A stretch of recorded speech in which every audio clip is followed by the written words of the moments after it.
பரலோக மன்னா அக்டோபர் 26 1 பேதுரு 5:7. அவர் உங்களை விசாரிக்கிறவர் ஆனபடியால் உங்கள் கவலைகளை எல்லாம் அவர் மேல் வைத்து விடுங்கள். வசனத்திற்குரிய விளக்கம்.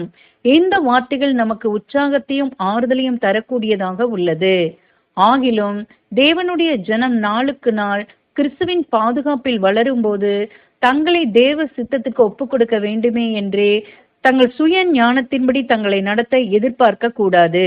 ஆதலால் தங்களுடைய சித்தம் பூமியிலோ பரலோகத்திலோ செய்யப்பட கேட்காமல் தங்கள் பாரங்களை அவர் மேல் வைத்து அவருடைய அன்புக்கும் இரக்கத்திற்கும் பாத்திரராக நம்மை நடத்த மன்றாட வேண்டும். இதன் மூலம் அவருடைய உறுதியான வார்த்தைகள் நம்மை தேற்றும். நாமும் அவர் பேரில் பூரண நம்பிக்கை உள்ளவர்களாய் இருக்கும்போது நமது கஷ்டங்களை நிவர்த்தியாக்குவார். ஆமேன்.